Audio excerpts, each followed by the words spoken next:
Welcome to my channel. I want to talk about the commits to Colorado football that have popped up recently. There's some new ones that I didn't talk about in my previous video, which I'll link to in the description. And I also want to talk about something that I've noticed about the people that are committing, and especially about the recruits that they're getting commitments from. But before I do that, I want to thank you for coming to my channel. Thank you for watching my videos. Thank you for liking them, for commenting on them, for sharing them. And thank you most of all to every one of you that has subscribed. I really do appreciate it. I'm very thankful for your subscription. I don't take them for granted. This page that you're looking at shows not only transfer commits, but also high school recruits. And so some of these you've heard of before. For example, Jordan Seaton, who was the #1 offensive tackle in the nation, who committed to Colorado. And Jordan's been beating the drum for Colorado ever since. He's really doing some amazing things on Twitter, asking other people to come and commit. They also got Draylon Miller, who is a wide receiver. He's 6 foot tall and 190 pounds. And they got Cameron Michael. And some of these I'm sure you've heard of before. Brandon Davis Swain is a defensive lineman. Omar White is a defensive lineman. Eric Brantley is a defensive lineman. Isaiah Walker is an offensive tackle.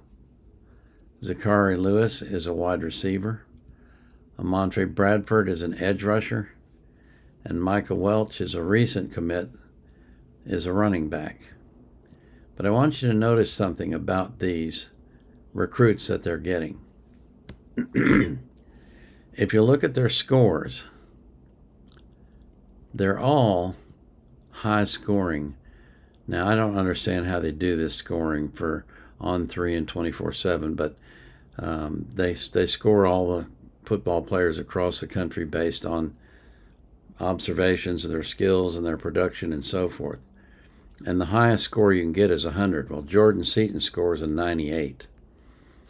Draylon Miller is a 94. And if you look at these, all of these high school recruits, the lowest score of any of them is Micah Welch, the running back that just committed. I mean, those are pretty high scores. To give you an idea of how high they are, let's take a look at... Oh, it went away. Okay. How nice. Let me see if I can get it back. There we go. We're going to look at the transfers that have left Colorado. Of all the transfers that have left Colorado, the highest scoring transfers at 87 is Van Wells and Mikey Harrison. And those two hurt. There's no question they hurt. Van was the starting center, and Mikey was the tight end. And Mikey, I scored 3 or 4, maybe 5 touchdowns during the season and some 2-point conversions as well. He did a great job, but he wasn't built to be a tight end, and I think that's the reason why he's transferring. He wants to be a wide receiver. But all the rest of these players that are leaving Colorado are all scored lower than 87.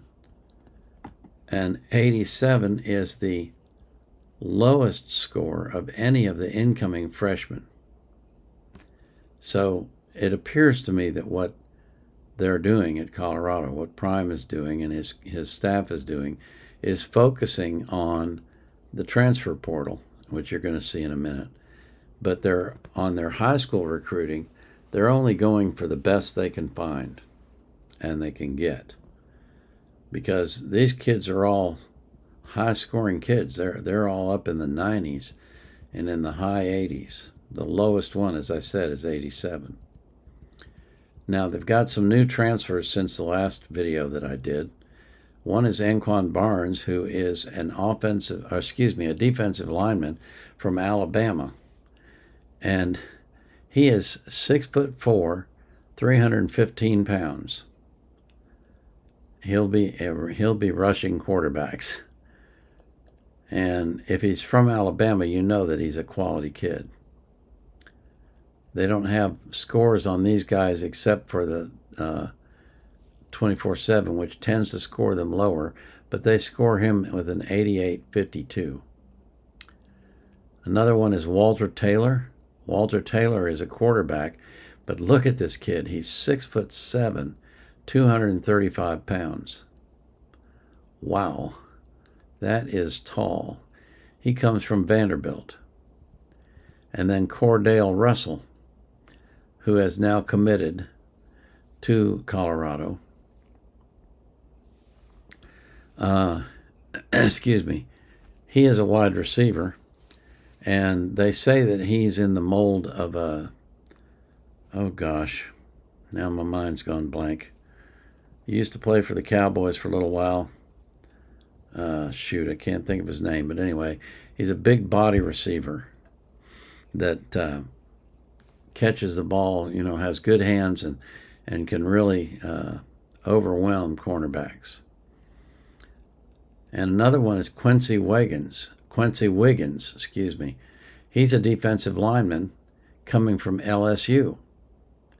So we're getting kids that are coming from the SEC, which is the top conference in college football.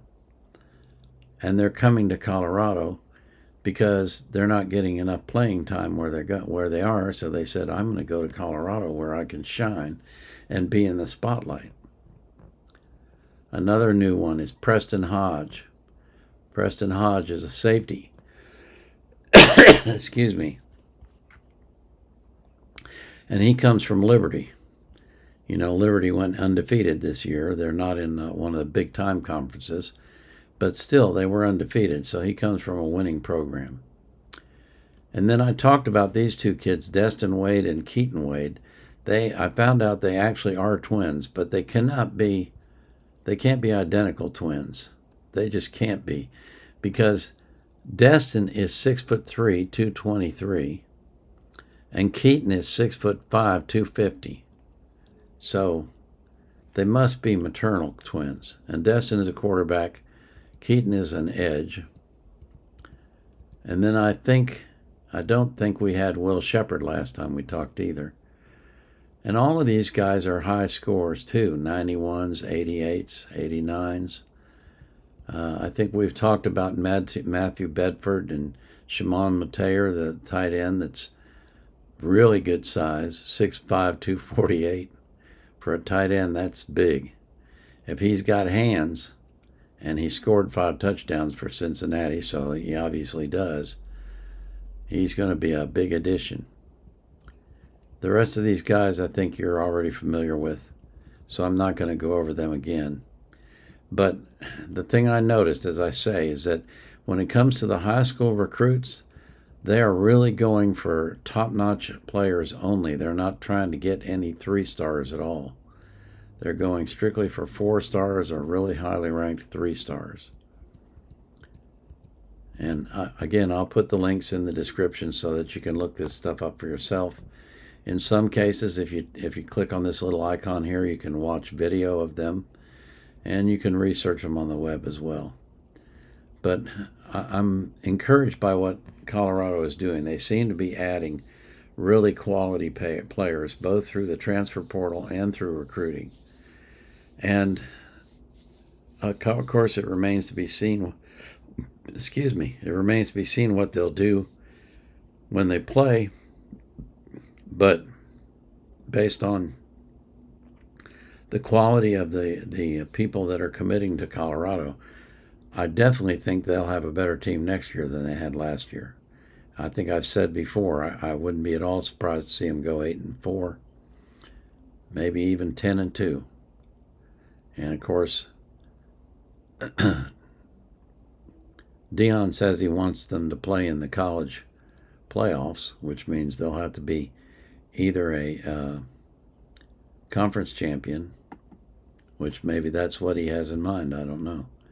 But they'll either have to be a conference champion or they'll get one of the invites because they have a really good record, like 10-2 or 11-1.